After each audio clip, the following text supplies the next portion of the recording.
Hello friends, welcome to daily exam bytes YouTube channel.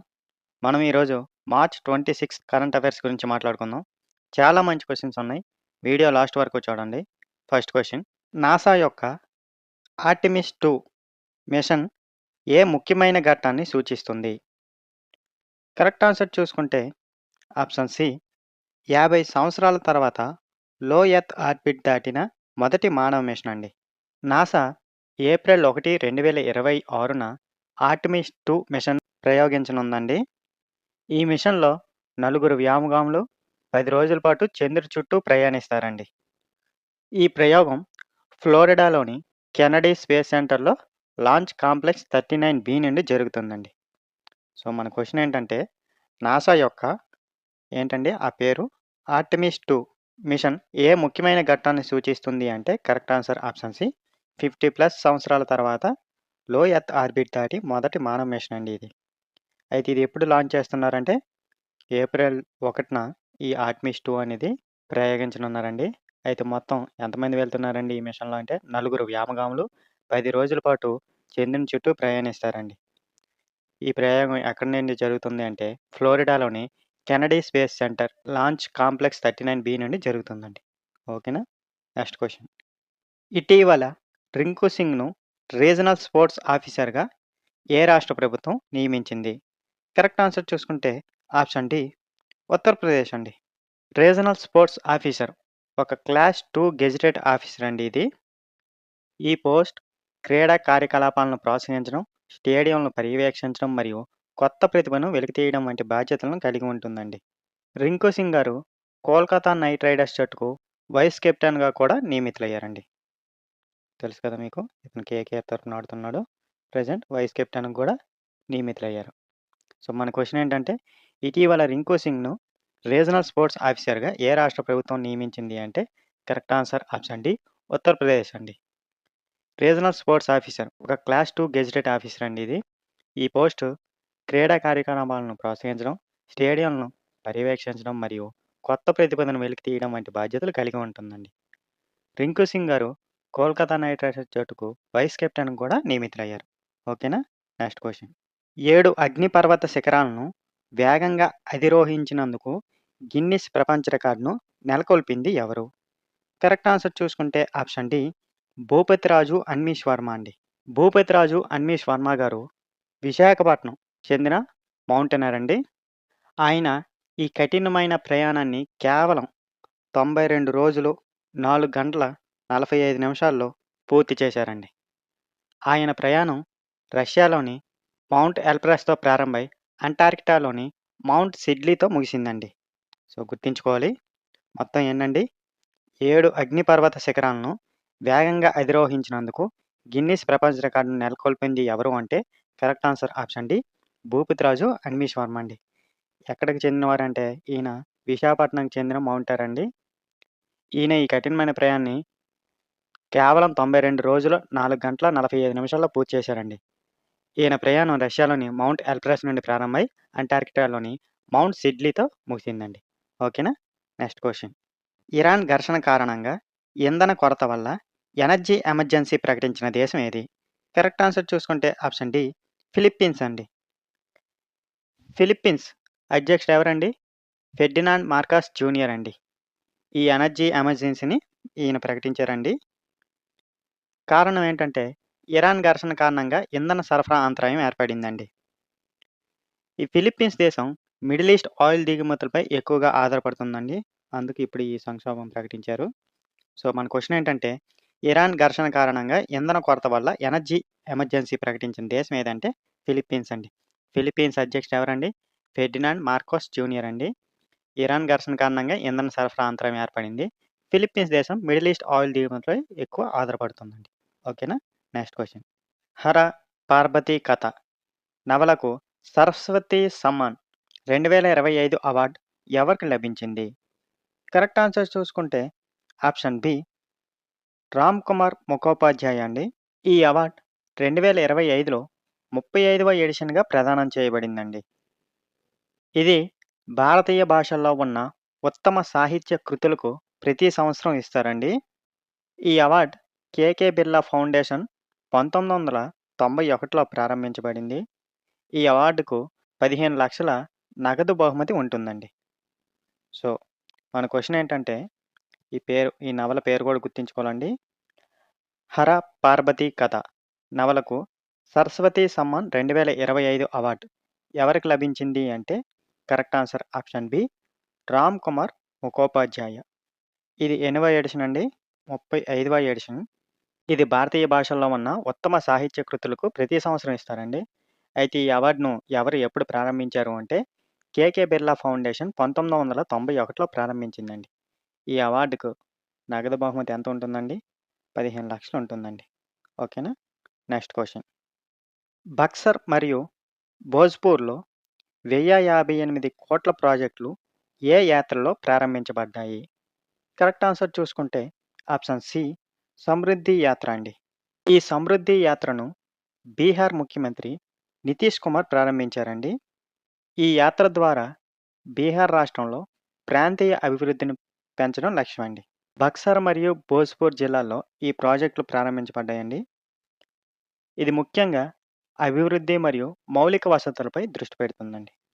So, మన question ఏంటంటే, బక్సర్ మరియు భోజ్పూర్‌లో ఆ అమౌంట్ కూడా గుర్తుంచుకోండి. 1058 కోట్ల ప్రాజెక్టులు ఏ యాత్రలో ప్రారంభించబడ్డాయి అంటే, కరెక్ట్ ఆన్సర్ ఆప్షన్ సి సమృద్ధి యాత్ర అండి. దీన్ని ఎవరు లాంచ్ చేశారంటే, బీహార్ చీఫ్ మినిస్టర్ నితీష్ కుమార్ గారండి. ఈ యాత్ర ద్వారా బీహార్ రాష్ట్రంలో ప్రాంతీయ అభివృద్ధిని పెంచడమే దీని లక్ష్యం అండి. అయితే ఏ జిల్లాలండి అవి? బక్సర్ మరియు భోజ్పూర్ డిస్ట్రిక్ట్. ఈ ప్రాజెక్టులు ప్రారంభించబడ్డాయండి. ఇది ముఖ్యంగా అభివృద్ధి మరియు మౌలిక వసతులపై దృష్టి పెడుతుందండి. ఓకేనా? Next question. బీబీసీ కొత్త డైరెక్టర్ జనరల్‌గా ఎవరు నియమితులయ్యారు? కరెక్ట్ ఆన్సర్ చూసుకుంటే ఆప్షన్ ఏ మ్యాట్ బ్రిట్టిన్ అండి. మ్యాట్ బ్రిట్టిన్ గారు గూగుల్ మాజీ ఎగ్జిక్యూటివ్ అండి. అతను బీబీసీ 18వ డైరెక్టర్ జనరల్ మరియు ఎడిటర్ ఇన్ చీఫ్‌గా నియమితులయ్యారండి. ఈ నియామకం ఎప్పుడు అమల్లోకి వస్తుంది అంటే 2026 మే 18 నుంచి అమల్లోకి వస్తుందండి. సో, గుర్తుంచుకోవాలి. మన క్వెషన్ ఏంటంటే, బీబీసీ కొత్త డైరెక్టర్ జనరల్‌గా ఎవరు నియమితులయ్యారు అంటే, correct answer option A Matt Brittin అండి. ఎవరండి ఈ మ్యాట్ బ్రిట్టిన్? ఇంతకుముందు గూగుల్ మాజీ ఎగ్జిక్యూటివ్ అండి ఇతను. ఇతను ఎన్నవ డైరెక్టర్ అండి? 18వ డైరెక్టర్ జనరల్ మరియు ఎడిటర్ ఇన్ చీఫ్‌గా నియమితులయ్యారు. అయితే ఈ నియామకం ఎప్పటి నుంచి అమల్లోకి వస్తుందంటే 2026 మే 18 నుండి అమల్లోకి వస్తుంది. ఓకేనా? Next question. World youth parliament 2026లో భారతదేశాన్ని ప్రాతినిధ్యం వహించేందుకు ఎవరిని ఎంపిక చేశారు? కరెక్ట్ ఆన్సర్ చూసుకుంటే ఆప్షన్ బి స్టుటి ప్రధాన్ అండి. ఈ కార్యక్రమం యువతను ప్రజాస్వామ్య ప్రక్రియల్లో మరియు పాలసీ చర్చల్లో పాల్గొనడానికి ప్రోత్సహిస్తుందండి. ఈ స్టుటి ప్రధాన్ గారు సిక్కిం రాష్ట్రానికి చెందినవారండి. దక్షిణ Korea, United Emirates, Kuwait, Chad, Thailand మరియు యమన్ వంటి దేశాల నుంచి పాల్గొనే వారితో కలిసి ఆలోచనలను పంచుకుంటారండి. సో, మన క్వెషన్ ఏంటంటే, వరల్డ్ యూత్ పార్లమెంట్ 2026లో భారతదేశాన్ని ప్రాతినిధ్యం వహించేందుకు ఎవరిని ఎంపిక చేశారు అంటే, correct answer option B Stuti Pradhan అండి. ఎవరండి ఈమె? ఈమె సిక్కిం రాష్ట్రానికి చెందినవారండి.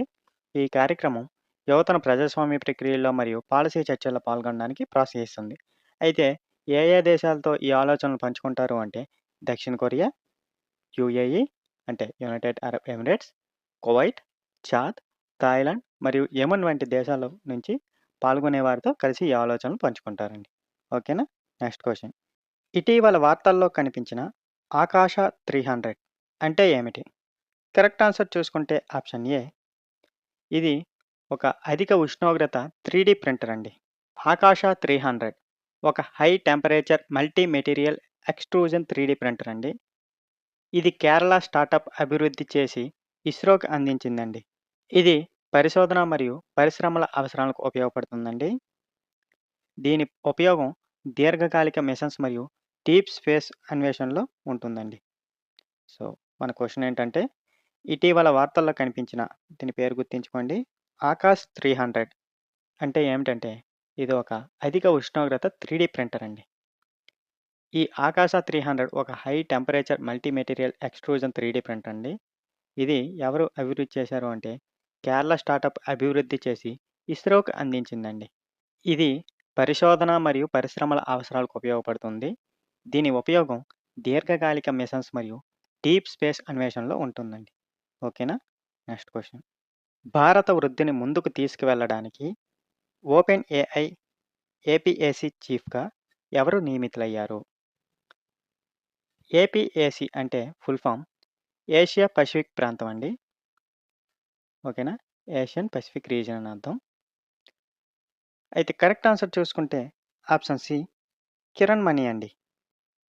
ఈ నియామకం ద్వారా ఓపెన్ ఏఐ సంస్థ ఈ ప్రాంతంలో తన కార్యకలాపాలను విస్తరించడానికి ప్రయత్నిస్తుందండి. భారత్ వంటి అధిక అవకాశాలు ఉన్న మార్కెట్లపై ప్రత్యేక దృష్టి పెడుతుందండి. ఓకేనా? సో, మన క్వెషన్ ఏంటంటే భారత వృద్ధిని ముందుకు తీసుకువెళ్ళడానికి ఓపెన్ ఏఐ ఏపీఏసీ చీఫ్‌గా ఎవరు నియమితులయ్యారు అంటే correct answer option C Kiran Mani అండి. ఏపీఏసీ అంటే ఏంటండి? ఆసియన్ పసిఫిక్ రీజియన్ అండి. ఈ నియామకం ద్వారా ఓపెన్ ఏఐ సంస్థ ఈ ప్రాంతంలో తన కార్యకలాపాలను విస్తరించడానికి ప్రయత్నిస్తుంది. ముఖ్యంగా భారత్ వంటి అధిక అవకాశాలు ఉన్న మార్కెట్లపై ప్రత్యేక దృష్టి పెడుతుందండి. ఓకేనా? Next question. 1950 ఆర్డర్ ప్రకారం ఎస్సీ హోదాపై సుప్రీంకోర్టు ఏమి తెలిపింది? కరెక్ట్ ఆన్సర్ చూసుకుంటే ఆప్షన్ సి సుప్రీంకోర్టు ప్రకారం మత మార్పిడి తర్వాత ఎస్సీ హోదా రద్దవుతుందండి. ఎస్సీ హోదా హిందూ, సిక్కు మరియు బౌద్ధ మతాలకు మాత్రమే వర్తిస్తుందండి. ఈ విషయం రాజ్యాంగంలోని ఆర్టికల్ 341 ప్రకారం నిర్ణయించబడుతుందండి. షెడ్యూల్ క్యాస్ట్ జాబితాను భారత రాష్ట్రపతి గారు ప్రకటిస్తారండి. మీకు తెలిసే ఉంటుంది. సో, మన క్వెషన్ ఏంటంటే ఇయర్ గుర్తుంచుకోవాలి. 1950 ఆర్డర్ ప్రకారం ఎస్సీ హోదాపై సుప్రీంకోర్టు ఏమి తెలిపింది అంటే కరెక్ట్ ఆన్సర్ ఆప్షన్ సి మత మార్పిడి తర్వాత ఎస్సీ హోదా రద్దవుతుందని. అయితే ఈ ఎస్సీ హోదా అనేది హిందూ, సిక్కు మరియు బౌద్ధ మతాలకు మాత్రమే వర్తిస్తుందండి. అయితే ఈ విషయం రాజ్యాంగంలోని ఏ ఆర్టికల్ అండి? ఆర్టికల్ 341 ప్రకారం నిర్ణయించబడుతుందండి. అయితే షెడ్యూల్ కాస్ట్ జాబితాను మన భారత రాష్ట్రపతి గారు ప్రకటిస్తారండి. ఓకేనా? అన్ని కీ పాయింట్స్ గుర్తుంచుకోవాలి. క్వెషన్ ఏ విధంగానే రావచ్చు. అందుకోసం ఇవన్నీ చెప్తున్నాను. Next question. వ్యాపారాలు మరియు పెట్టుబడిదారులను ఆకర్షించేందుకు ఇండస్ట్రియల్ పార్క్ పాలసీ 2026ను ఏ రాష్ట్రం ప్రారంభించింది? కరెక్ట్ ఆన్సర్ చూసుకుంటే ఆప్షన్ సి రాజస్థాన్ అండి. ఈ పాలసీ ద్వారా ప్రైవేట్ ఇన్వెస్ట్మెంట్‌ను ఆకర్షించడం మరియు ఉద్యోగ అవకాశాలను పెంచడం ప్రధాన లక్ష్యం అండి.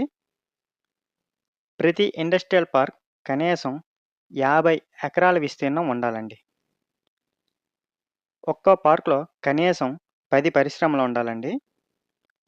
ఈ పాలసీ కింద 40 కోట్ల వరకు మౌలిక వసతుల సబ్సిడీ ఇవ్వబడుతుందండి.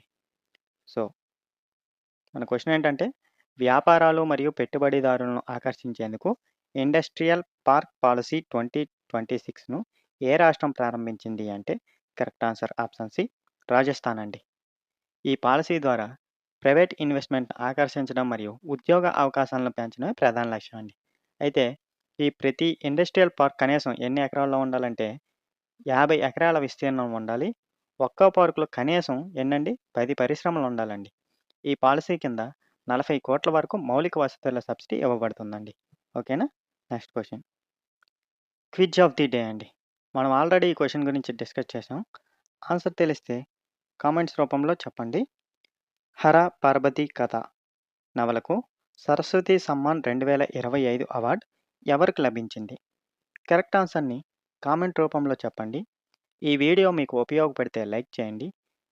అలాగే మీ ఫ్రెండ్స్‌కి కూడా షేర్ చేయండి. ఇలాంటి కరెంట్ అఫైర్స్ కోసం మా ఛానల్‌ను సబ్స్క్రైబ్ చేయండి. Thank you for watching.